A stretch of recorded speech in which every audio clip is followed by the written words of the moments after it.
Assalamualaikum warahmatullahi wabarakatuh. Alhamdulillahirabbil alamin. Nahmaduhu wa nasta'inuhu wa nastaghfiruh wa na'udzu billahi min syururi anfusina wa min sayyiati a'malina. May yahdihillahu fala mudilla lahu wa may yudlil fala hadiya lahu. Asyhadu an la ilaha illallah wahdahu la syarika lahu wa asyhadu anna sayyidana Muhammadan abduhu wa rasuluhu la nabiyya ba'dahu. Allahumma shalli wa sallim ala nabiyil karim nabiyil ummiyin nabi khairul anbiya'i wal mursalin sayyidil awwalin wal akhirin sayyidil khalqi ajma'in al-mab'uuthi rahmatan lil alamin wa ala alihi wa sahbihi wa man sara ala nahjihi ila yaumiddin. Allahumma la ilma lana illa ma 'allamtana wa 'allimna ma yanfa'una wa zidna ilman. Allahumma taqabbal minna salatana wa qiyamana wa ruku'ana wa takhashshuna wa tadarru'ana wa tamin taksirana ya Allah ya Rahman ya Rahim ya Rahim. Wa sallallahu ala nabiyina Muhammadin. Alhamdulillah. Bapak sekalian jemaah salat subuh yang berbahagia, alhamdulillah di pagi hari ini dengan inayah dan taufik Allah taala kita kembali duduk bermajelis di tempat yang mulia ini pada salat subuh. Mudah-mudahan kita termasuk orang-orang yang dicatat Allah sebagai orang-orang yang mendapatkan cahaya nanti di hari akhirat. Amin ya rabbal alamin. Basyiril masyai'ina fi dzulumati lil masajid binuri minallah yaumil qiyamah. Beri kabarlah gembira kepada orang-orang yang menembus gelapnya malam, gelapnya pagi menuju masjid-masjid Allah dengan cahaya nanti kelak di yaumil akhir. Amin ya rabbal alamin. Pada kesempatan yang baik ini insyaallah kita akan mungkin 2 hari ya, kita akan bedah buku. Bukunya bagus sekali, Kutufun Minas Syama'il Muhammadiyah. Ini buku aslinya besar. Itu kitab namanya Syama'il Muhammadiyah, karya Imam At-Tirmidzi, perawi hadis. Jadi Imam Tirmidzi itu punya kitab Sunan Tirmidzi, termasuk kitab induk dalam hadis.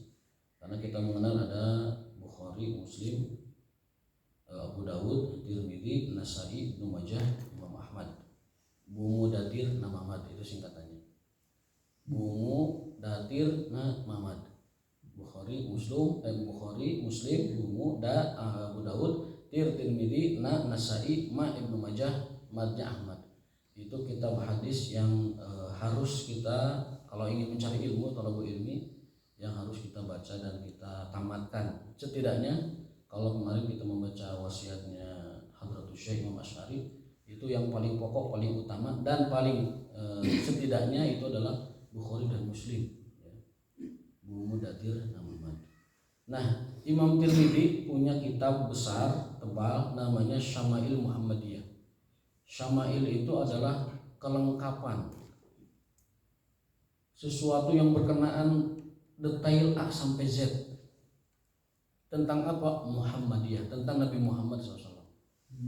Jadi dari A sampai Z, dari mulai yang namanya akhlak, namanya sifat, sampai sifat fisik, sampai kerisauan perasaan beliau, sampai pergi hidup beliau di keluarga, seluruhnya itu tidak ada yang terlewat, tercatat dalam kitab Syama'il Muhammadiyah. Ya bayangkan saja, kitab hadis tebal berisi hadis-hadis Nabi, isinya tentang khusus membahas diri Nabi SAW. Karena apa? Karena mengenal Nabi Muhammad itu wajib bagi umat Islam. Bukan hanya dianjurkan, bukan hanya kebaikan, tetapi wajib. Umat Islam wajib mengenal Nabi. Ya.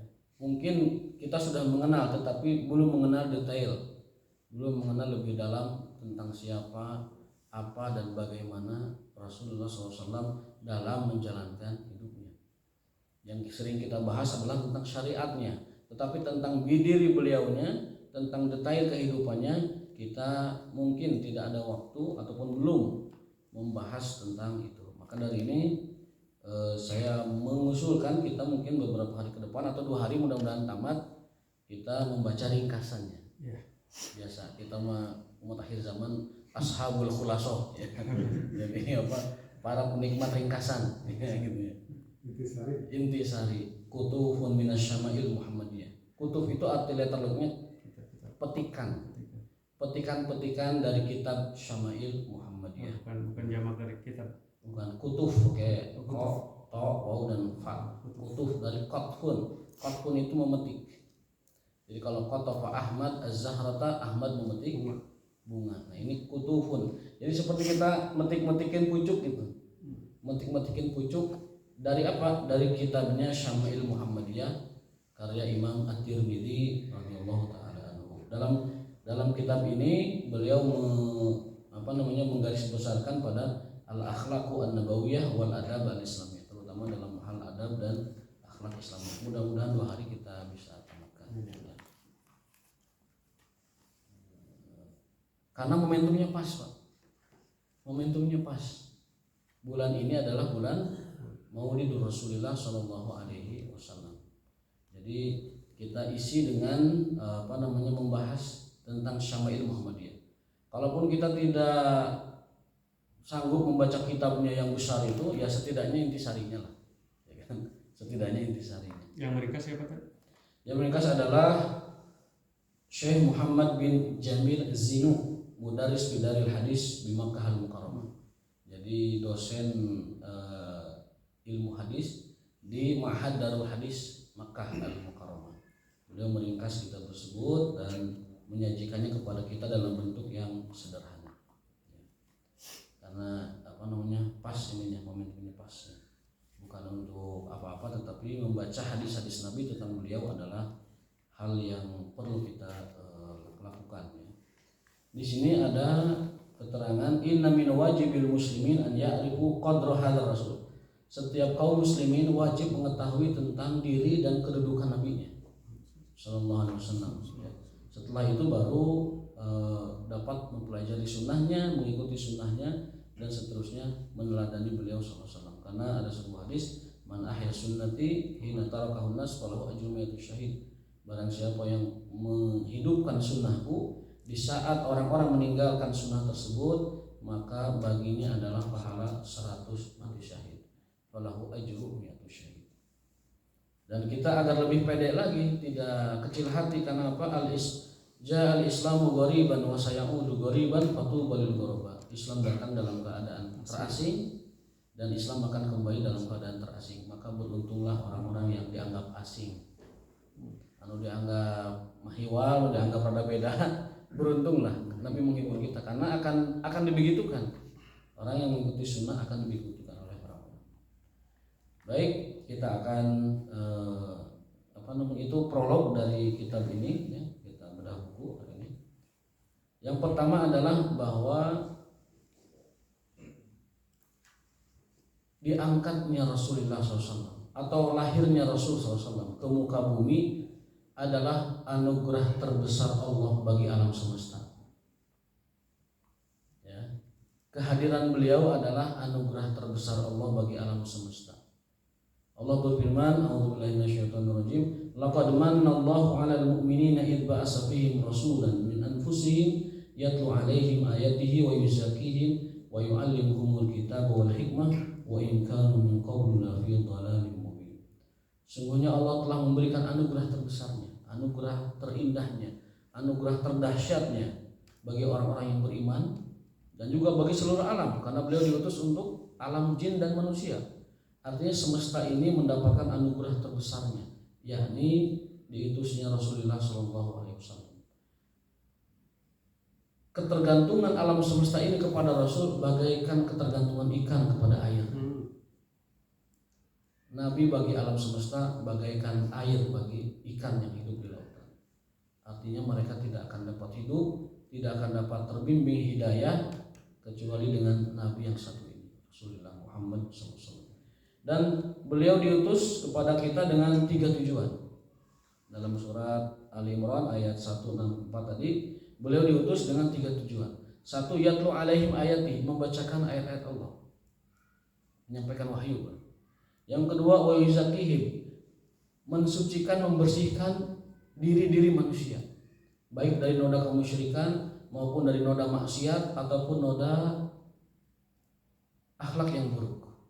Itu tujuan yang kedua. Jadi yang pertama tilawatu kitabillah, membaca kitab Allah. Yang kedua tazkiyatun nufusin nas, bebersih jiwa atau hati manusia. Yang ketiga wa yu'allimuhumul kitab wal hikmah, dan mentaklim, mengajarkan kitab dan juga hikmah, Al-Quran dan Sunnah. Itu tiga tujuan Rasul diutus ke dunia. Satu, menyampaikan wahyu. Yang kedua, mensucikan jiwa manusia yang sudah kotor dengan kemusyrikan, kemaksiatan dan akhlak yang buruk. Dan yang ketiga, mengajarkan kitab dan hikmah, yaitu sunnah Rasulullah SAW. Kemudian disebutkan qul innama ana basyarum mislukum yuha ilayya innama ilahukum ilahun wahid. Rasul menegaskan bahwa dirinya adalah manusia biasa. Jadi kita tidak diperkenankan menempatkan makom atau manzilah, kedudukan Rasul di atas apa yang telah Allah dudukkan manzilahnya. Allah memuliakan Rasulnya, Allah meninggikan derajat Rasulnya, sehingga kita tidak diperkenankan menempatkan beliau di atas kedudukan yang telah Allah tempatkan beliau. Sehingga hak-hak yang berkenaan dengan hak Allah Ta'ala itu tidak boleh kita lakukan itu kepada Rasulullah SAW. Beliau bersabda, la tatruni kama atarat an-nasara Isa bin Maryam. Rasul bersabda, menegaskan, wahai orang-orang beriman, wahai orang-orang Islam, janganlah kalian perlakukan aku seperti orang Nasrani memperlakukan Isa bin Maryam. Fa innama ana abdullahi wa rasuluh. Aku adalah hamba Allah dan Rasulnya.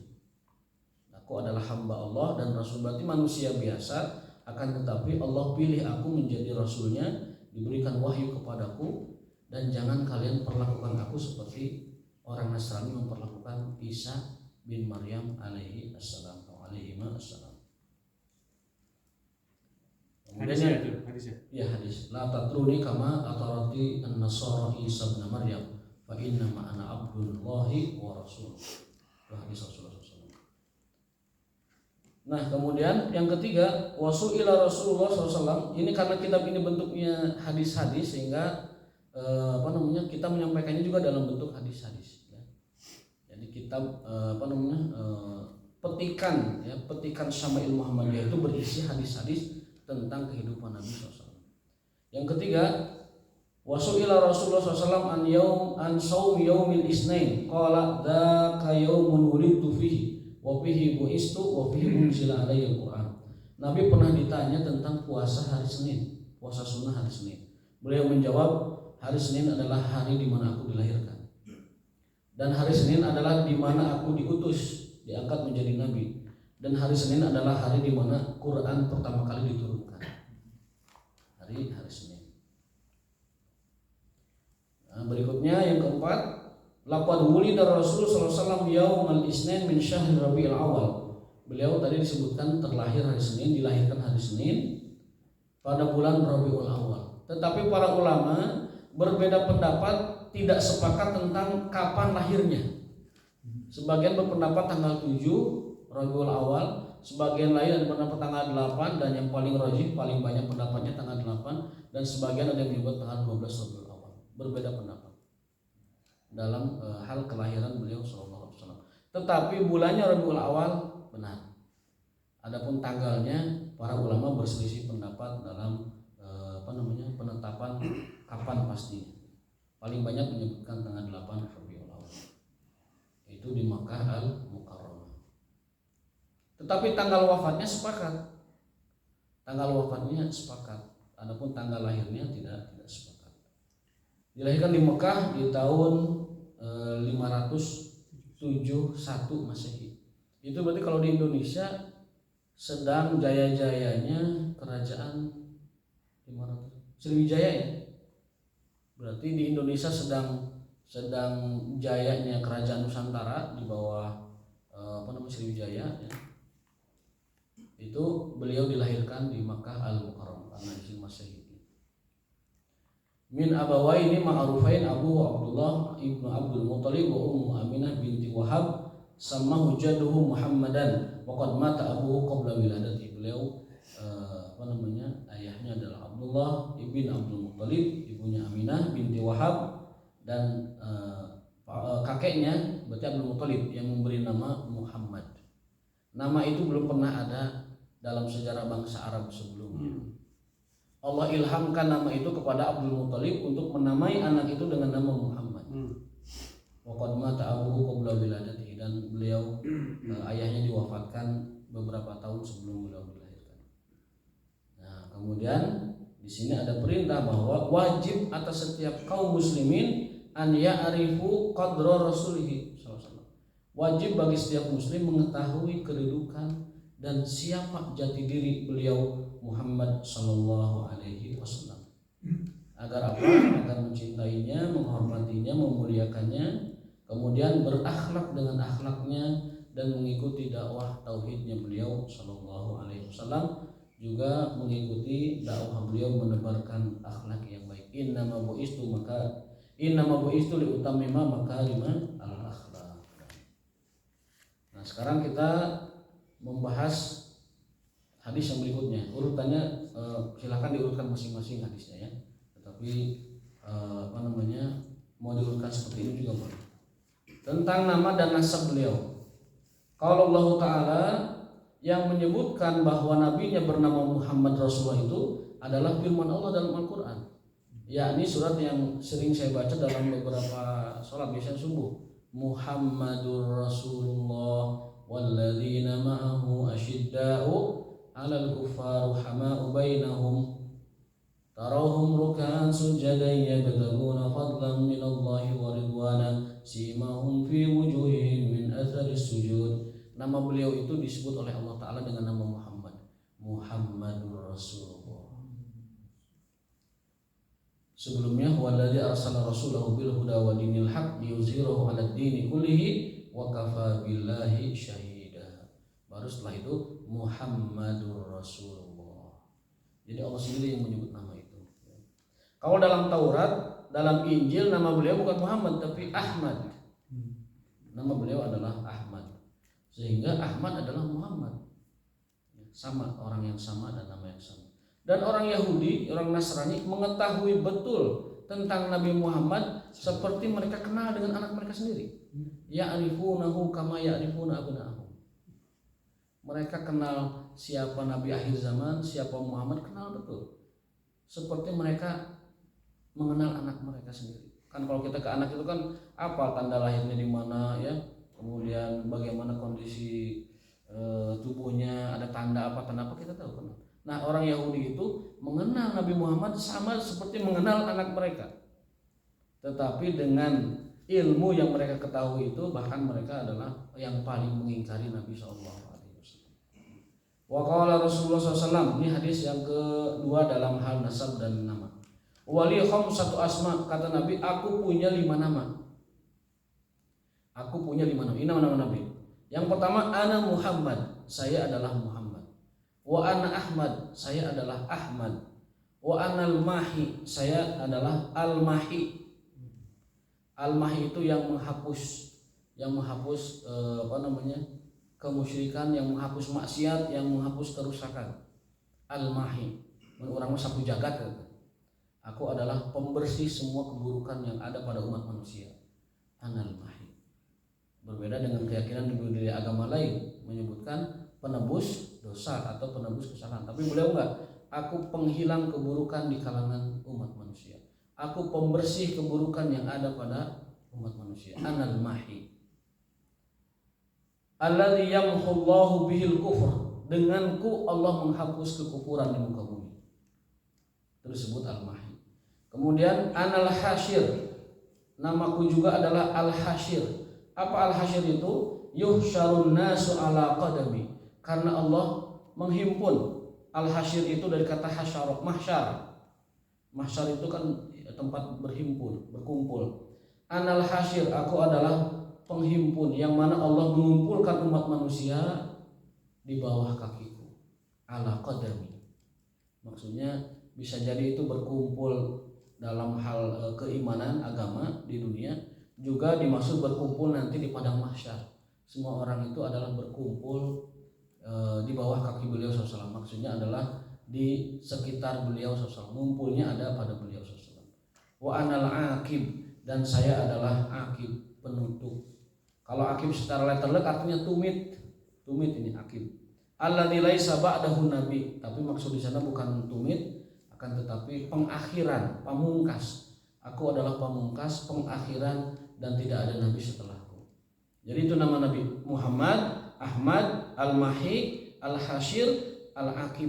Itu 5 nama beliau yang harus kita ketahui. Kemudian dalam Al-Quran disebutkan waqad sammahu Allah Ta'ala Ra'ufan Rahima. Juga Allah menyebutnya Muhammad itu dengan julukan lain, Ra'ufur Rahim. Ada ayatnya. Laqad ja'akum min anfusikum azizun 'alaihi ma anittum harisun 'alaikum bil mu'minina Ra'ufur Rahim. Rasul itu adalah yang Ra'uf dan yang Rahim, yang baik dan sangat pengasihan. Beliau SAW. Ulama manajemen atau ahli manajemen mentadaburi ayat-ayat Allah Ta'ala ya, dalam dunia kerja begini. Kalau karyawan itu sifat yang harus dimiliki itu adalah qawiyun amin, kuat dan amanah. Itu karyawan. Seperti hanya Nabi Musa ketika bekerja ke Nabi Syuaib. Nabi Musa kan pernah berburuh ke Nabi Syuaib ya, sebagai mas kawinnya menikahi putrinya Syuaib ya. Upahnya itu adalah ala anta juroni samaniyah hijaz, untuk mengabdi berkhidmah kepada Nabi Syuaib. Nah, Nabi Syuaib sedang mencari karyawan. Akhirnya ditawarkanlah Musa alaihissalam. Apa kriteria karyawan yang dicari Nabi Syuaib? Ini ilmu bagi manajemen nih. Qawiyun amin. Kalau nyari karyawan 2 sifatnya. Qawiyun amin, yang kuat dan yang amanah. Nyari karyawan yang kuat yang amanah. Kemudian yang kedua, kalau mencari manajer atau direktur, maka kisah Yusuf yang menjadi jawabannya. Apa yang dicari dalam kisah Yusuf itu? Inni hafizun alim. Hafiz yang menjaga, alim yang pintar, yang mengerti ilmunya. Jadi kalau kita nyari manajer, nyari direktur, nyari pengelola, maka carilah pengelola yang seperti dikisahkan dalam kisah Yusuf. Hafizun alimun, yang dapat menjaga segala macamnya, menjaga aset, menjaga perusahaan, yang melindungi perusahaan, juga alim yang ilmunya itu menguasai. Berarti kalau nyari karyawan tidak mencari yang alim, tetapi mencarinya yang kuat. Karyawan itu kuat dan amanah. Kalau manajer direktur itu yang berilmu dan juga sangat menjaga perusahaan. Adapun kalau mencari top leader, maka sifatnya yang dicari adalah seperti sifat ini, Ra'ufun Rahim. Makanya top leader mah presiden ataupun apalah, khalifah ataupun bahkan mungkin kepala negara dan lain sebagainya, perdana menteri segala macam, maka yang dicari sifatnya adalah yang Rauf dan yang Rahim. Yang Rauf yang baik, bijaksana, dan Rahim pengasihan, yang penuh kasih sayang. Jadi pemimpin mah cari yang penuh kasih sayang, yang Rauf, yang Rahim. Kalau mencari menteri, cari yang hafizun alim. Kalau mencari karyawan atau lebih bawahnya lagi, cari yang qawiyun amin.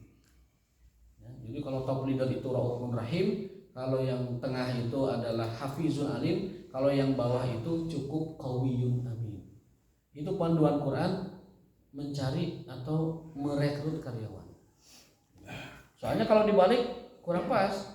Kalau karyawan dicarinya yang alim dan yang hafiz, itu lebar potensi SDM-nya.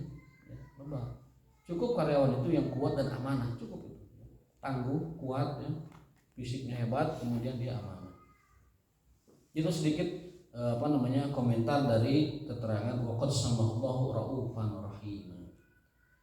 Berikutnya, hadis berikutnya adalah kana Rasulullah SAW yusammi lana nafsahu asma'an. Kemudian dalam hadis lain Rasul menyebutkan bahwa dia punya beberapa nama yang lain. Ya, saya akan bacakan hadisnya. Yusammi lana nafsahu asma'an faqala ana Muhammad, saya adalah Muhammad. Wa ana Ahmad, dan saya adalah Ahmad. Wa ana al-muqaffa, saya juga muqaffa. Apa muqaffa itu? Yang nabi yang diutus menutup nabi-nabi yang lain. Muqaffa. Penutup jejak lah, penutup nabi terdahulu, muqaffa. Ya, karena al-qafa itu artinya adalah kalau orang jalan, nah yang terakhir itu adalah namanya muqaffa. Al-muqaffa. Anal hasyir, aku adalah orang yang mengumpulkan nanti umat manusia di padang mahsyar. Wa nabiyyu taubah, aku adalah nabinya taubat. Ya, Nabi Muhammad itu disebut nabiyyu taubah, nabinya taubat. Wa nabiyyu rahmah, dan juga nabinya rahmat. Aku nabi taubat, aku nabi rahmat, aku adalah muqaffa, aku adalah hasyir, aku Ahmad dan aku Muhammad. Itu sebutan nama beliau dalam riwayat Sahih Muslim. Lalu yang atas tadi riwayat Bukhari Muslim, kemudian yang sekarang riwayatnya Sahih Muslim. Nah, kemudian hadis yang keempat dalam nama dan nasab beliau menyebutkan ala ta'jabuna kaifa yasrifullahu anni syatru Quraisy. Orang Quraisy itu pernah menyebut nama Muhammad dengan sebutan Muzammam. Orang Quraisy ketika Nabi dakwah mengolok-olok Nabi bukan dengan sebutan Muhammad tapi Muzammam. Apa arti Muzammam? Yang tercela. Jadi orang Quraisy menyebut beliau Muzammam, yang tercela. Kemudian Rasul membantahnya.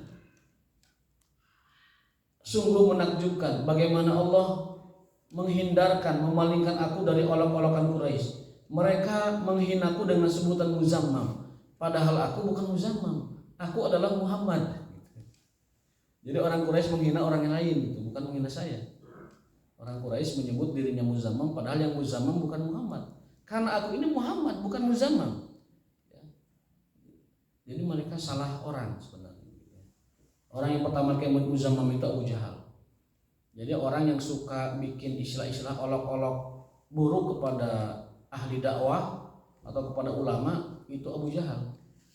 Jadi kalau ada zaman sekarang orang yang menyebut gelaran-gelaran buruk kepada orang-orang yang aktif dalam agama, dalam Islam, itu kelakuannya mirip Abu Jahal. Ya, ulama itu disebut apa? Sebutannya itu buruk-buruk gitu.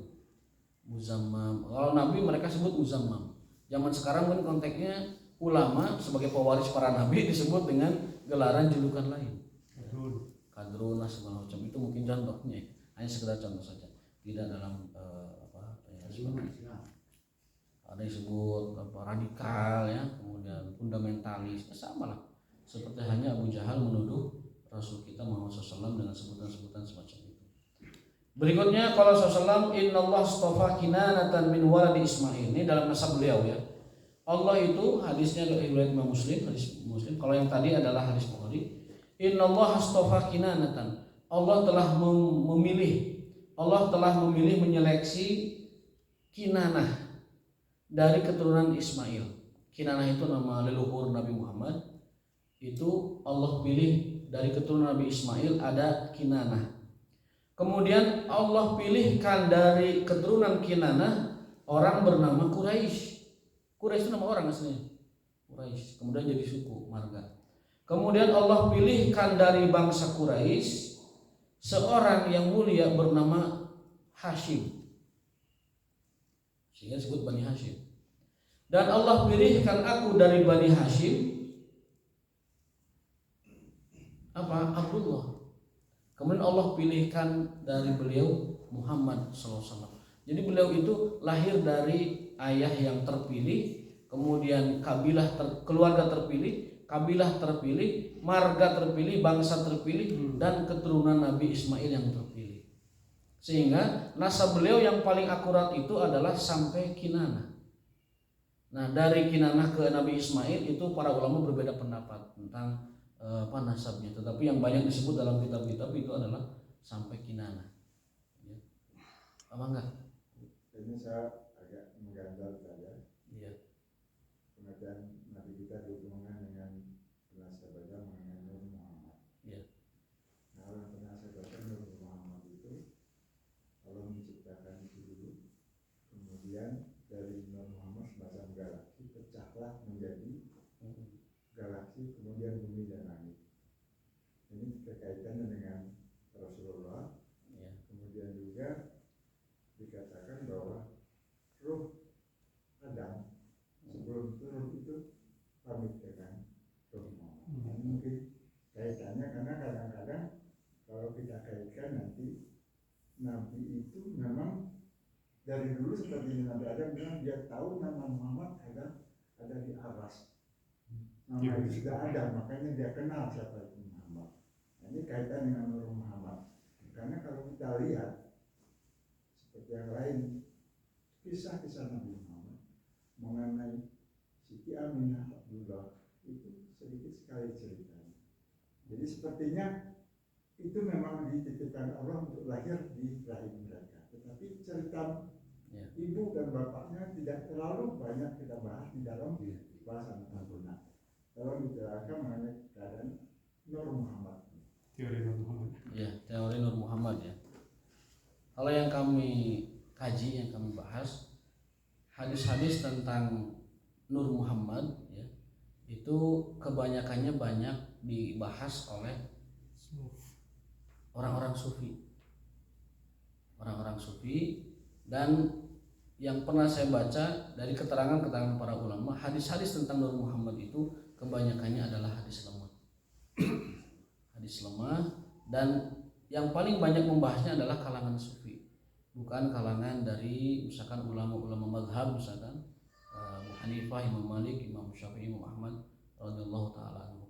Jadi saya pribadi itu masih mempelajari ya, dan masih mempelajari sampai di mana kesahihan, keotentikan dalil-dalil tentang hakikat atau keberadaan Nur Muhammad.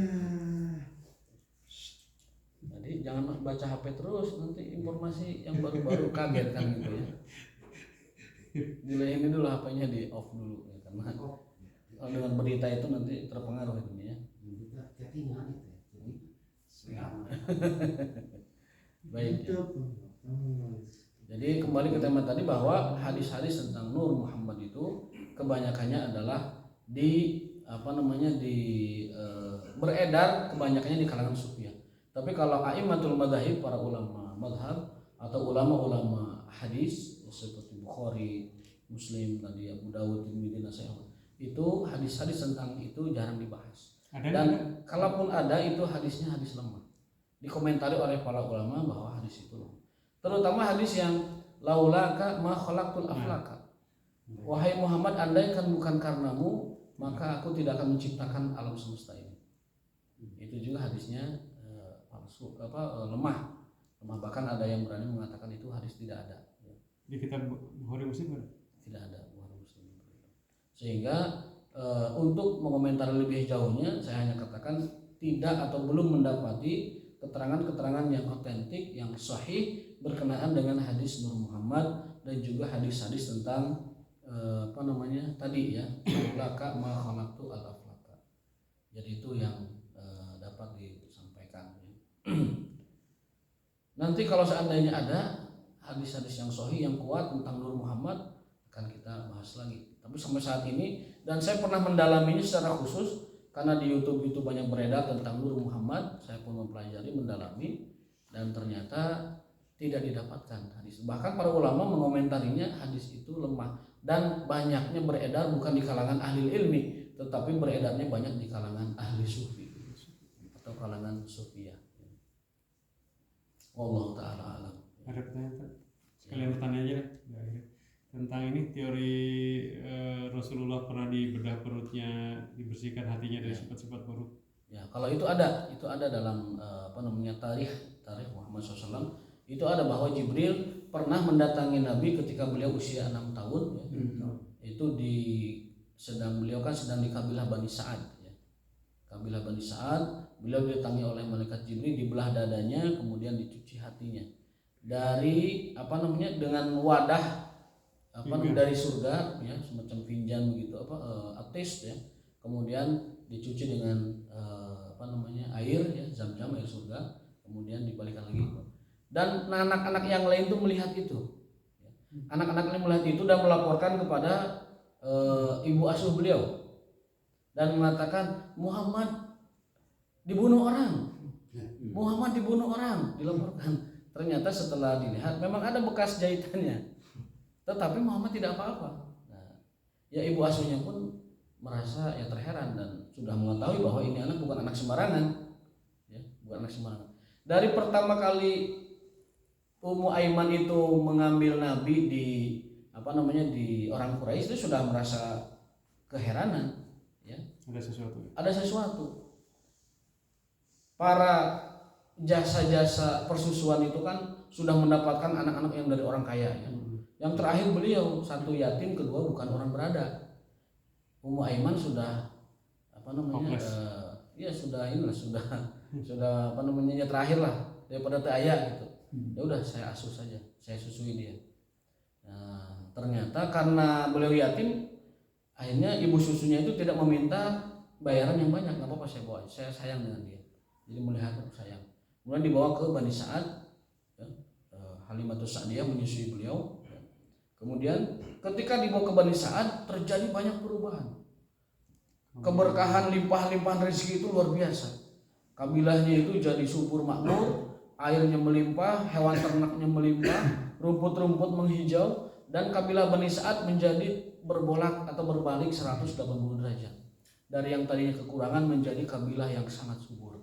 Dari situ ibunda asuh beliau sudah merasa ini anak bukan anak sembarangan.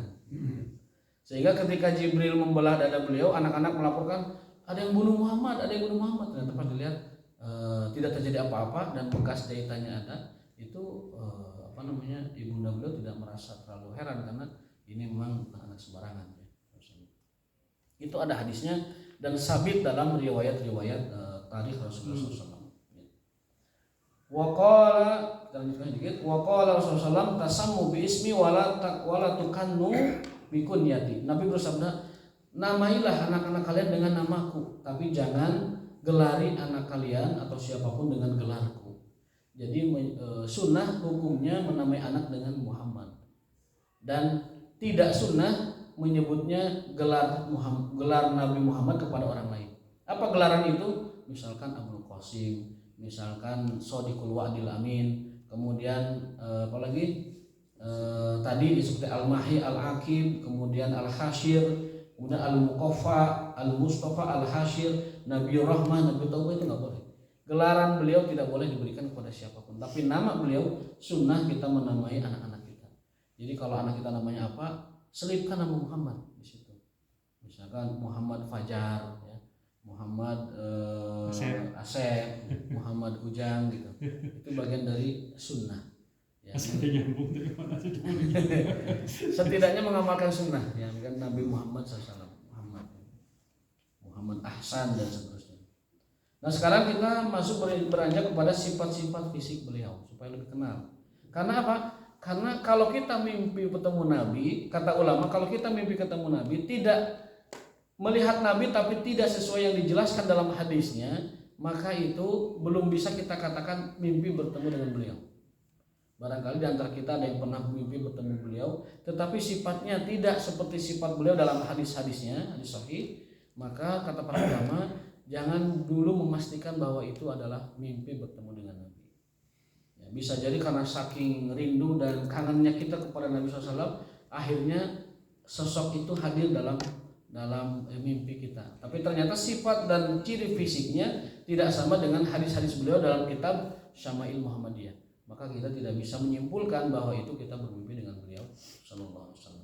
Pertama, karena Rasulullah SAW ahsanan nasi wajhan wa ahsanuhum khuluqan. Sudah suruh ya. Bahwa Nabi SAW itu wajahnya paling tampan, ya. Dan bentuknya itu, rupanya itu, ya, bahasa Arab dedegnya lah, itu paling sempurna. Mukanya paling tampan, dedegnya, rupanya, bentuknya paling sempurna. Laisa bitawilil ba'in walal qasid, tidak terlalu tinggi, tidak juga terlalu pendek. Itu hadis Bukhari Muslim. Yang kedua hadis Muslim kita cepat saja. Karena Rasulullah abyadu manihil wajh, wajahnya putih berseri, terang bening. Rasulullah SAW dalam hadis riwayat Imam Muslim. Yang ketiga, karena Rasulullah marbu'an itu tidak terlalu pendek, tidak terlalu sedang. Tidak tinggi, tidak. Ya, Nabi Muhammad itu tidak terlalu tinggi, tidak terlalu pendek. Artinya badannya sedang. Aridu ma bainal mankibain, antara bahu dengan bahunya itu bidang, lebar. Arid, lebar. Kasul lihyah, janggutnya tebal. Ada janggut. Ada janggut. Jadi kalau mimpi beliau tidak berjanggut, itu belum bisa dipastikan bahwa beliau adalah itu yang dimaksud dalam mimpi betul Rasulullah. Ta'luhuhum rotan, agak agak rada merah ininya janggutnya itu hitam cuma agak merah. Jadi menawan, mempesona. Jumatuhu ila syahmati udhunaihi, rambutnya itu sampai ke ujung telinga. Berarti panjang. Ketika muda katanya, benar. Di sini tidak disebutkan. Jadi rambut beliau itu sampai ke Pundak. ujung telinga, ke pundak. Ini gagah memang. Rambutnya itu panjang ikal sampai ke bergelombang dan ikal. Jadi tidak lurus banget kayak Siwon artikel tidak juga keriting banget, keribo enggak juga. Tapi beliau itu ikal bergelombang sampai ke ujung telinganya. Laqad ra'aituhu fi hullatin hamra. Aku pernah melihatnya dalam seperti orang berpakaian perhiasan yang berwarna merah. Ma ra'aitu ahsana minha. Tidak ada yang menyamai ataupun mengungguli ketampanannya. Jadi kalau beliau itu dipakaikan sesuatu yang merah, itu tidak akan pernah ada yang mengungguli ketampanannya. Makanya saya yakin bahwa beliau itu lebih tampan dari Nabi Yusuf alaihissalam. Lebih tampan dari Nabi Yusuf alaihissalam. Itu hadis riwayat Bukhari. Kathuliha bermakna kathir sya'ar, banyak janggutnya tebal ya, jumatu dan rambutnya terus setelah. Karena Rasulullah dhakhmu ra'si wal yadaini wal qadamain husnal wajhi lam ara qablahu wala ba'dahu mislahu. Aku belum pernah melihat orang setampan dan sebersih wajah Nabi SAW. Itu ya Bukhari. Lam ara qablahu wala ba'dahu mislahu. Belum pernah aku lihat orang itu sebelumnya dan belum pernah aku tidak akan lihat orang lagi setelah itu setelahnya. Kana wajhuhu misla syamsi wal qamar wa kana mustadiran. Dan wajah beliau itu agak bulat sedikit. Ya. Seperti matahari dan bulan. Ya, agak bulat sedikit seperti matahari. Jadi maksudnya bahasa kita mungkin tidak terlalu kotak begitu ya. Tapi lebih kepada mustadiran ya, bundar gitu. Karena Rasulullah SAW idza surra istanar wajhu, kalau beliau gembira itu wajahnya terlihat sangat berseri. Hatta ka'anna wajhahu qit'atu qamar wa kunna na'rif dzalik. Dan kami ketika melihat itu seperti kami melihat bulan yang sempurna. Ya. Berikutnya ya hadis yang ketujuh, hadis Imam Tirmidzi. La yadhaku illa tabassuman. Beliau itu kalau tertawa tidak pernah terbahak-bahak, tapi hanya tersenyum saja. Beberapa kali pernah terlihat giginya gerahamnya, itu karena kisahnya memang sangat sangat membuat beliau tertawa ya. Tetapi keseringannya beliau tabassuman, tersenyum, ketawanya adalah tersenyum. Wa kuntu idza nadartu ilaihi qulta akhal ainaini wa laysa bi akhal. Itu matanya itu indah sekali. Matanya indah sekali. Jadi hitam dan putihnya bagian matanya itu indah sekali. Kemudian yang terakhir, soal kita terakhir ya yang ini. Ini suara Rasul bagaimana? Ada cerita. Kalau suara bacaan Qur'annya itu beliau nada tilawahnya itu kalau menurut beberapa riwayat itu jiharkah. Nah, langgam tilawahnya jiharkah. Itu yang dapat kita ketahui dari suara beliau SAW. Dari tilawahnya beliau ketika sholat. Kemudian yang terakhir, ma ra'aitu Rasulullah mustajmi'an qattun dahikan hatta ara minhu lahawati saya ini kecil tulisannya. Inna makana dhahikuhu tabassum. Bahwasanya Nabi SAW itu kalau beliau ingin tertawa, beliau hanya tersenyum saja, kecuali di beberapa jadi jarang terbahak-bahak. Jarang terbahak-bahak.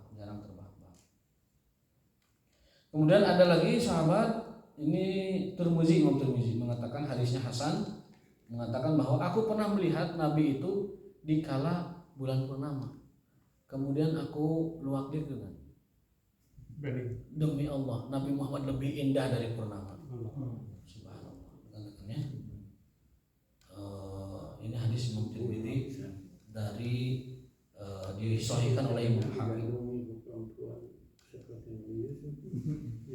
Betul, itu ada hadisnya bahwa Nabi itu kedatangannya diketahui dari wangi badannya. Tapi bukan karena parfum. Dan siapa? Bukan karena parfum. Bukan karena parfum, asli bawahnya. Ada seorang wanita, ibunya Anas bin Malik itu pernah mendapati beliau sedang ketiduran. Ketidurannya itu haredan, kesangnya itu ngecelakan, ditadah pakai botol.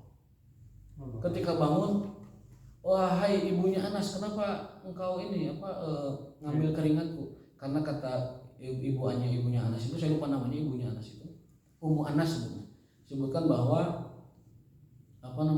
keringat Anda itu sangat wangi sekali dan kami senang menyimpannya. Itu beliau. Para ulama menafsirkan hadis itu bahwa tanda kesolehan orang itu adalah badannya tidak bau. Berdasarkan hadis itu. Karena kesalehan itu menyeleksi apa yang masuk kepada dia dan juga menyeleksi karakter dan kejiwaan dia, sehingga yang keluar dari badannya itu adalah sesuatu yang baik. Dan sesuatu yang baik itu melahirkan harum bau badan yang khas. Tidak bau tetapi wangi. Kalaupun tidak wangi, tidak bau minimalnya. Nah, beliau SAW itu karena orang yang paling bersih, paling mulia, paling sempurna akhlaknya, sampai keringatnya pun wangi. Dan beliau diketahui kalau datang itu bukan dari suaranya, Pak Ji. Beliau kalau datang itu bukan diketahui dari sendalnya, dari suaranya, tapi dari bau wangi badannya. Subhanallah. Jadi kalau ada Rasul kesini itu wangi. Padahal tidak pakai parfum. Tidak pakai parfum. Garu. Parfum ada beberapa dipakai karena bagian dari sunnah beliau menggunakan parfum, mengajari umatnya. Tapi diri beliau sendiri, bahkan tadi hadis Ummu Anas menyebutkan keringatnya itu ditandean ke Ummu Anas karena wangi, sehingga itu menjadi kemuliaan, kesempurnaan fisik beliau. Jadi selain jiwanya adalah suci dan bersih, juga fisik beliau itu luar biasa. Sallallahu alaihi Muhammad sallallahu alaihi wasallam. Mudah-mudahan besok kita bisa tamatkan. Ada 40 halaman, tadi kita sudah 10 halaman ya. Mudah-mudahan 2-3 hari bisa menamatkan tentang Syama'il Muhammadiyah. Lebih lengkap, lebih rinci lagi bagaimana kita mempelajari kehidupan beliau. Subhanallah.